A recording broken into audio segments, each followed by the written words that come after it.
నమస్తే అన్న, అందరికీ నమస్కారం. యుఏఈలో ఒక భారతీయుడికి అరుదైన గౌరవం దక్కింది. దాదాపు 6 దశాబ్దాలుగా 60 ఏళ్లకు పైగా యుఏఈలోని హెల్త్ సెక్టార్కు గణనీయమైన కృషి చేసిన భారతీయ మూలాలు కలిగిన 84 ఏళ్ల యుఏఈ పౌరుడు డాక్టర్ జార్జ్ మాథ్యూ గారి పేరును అబుదాబిలోని ఒక వీధికి ఆయన యొక్క పేరు పెట్టి గౌరవించారు.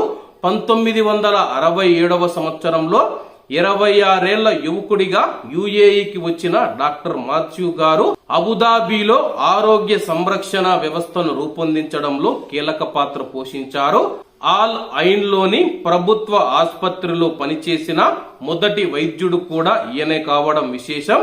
ఆయన సేవలను గుర్తిస్తూ ఆల్ మఫ్రాక్ ప్రాంతంలోని షేక్ షాక్బౌత్ మెడికల్ సిటీ సమీపంలోని రహదారికి జార్జ్ మాథ్యూ స్ట్రీట్ అని పేరు పెట్టారు. Department of municipality and transport ద్వారా ఆనరింగ్ యుఏఈ విజనరీస్ మెమోరేటివ్ స్ట్రీట్ ప్రాజెక్టులో భాగంగా ఈ యొక్క గౌరవాన్ని అందించారు. ఏది ఏమైనా సరే యుఏఈ దేశంలో ఒక వీధికి భారతీయుడి పేరు ఉండడం చాలా ఆనందకరం. కాబట్టి అందరూ బాగుండాలి, ఎందులో మనం ఉండాలి. అందరికీ నమస్తే అన్న, జై హింద్.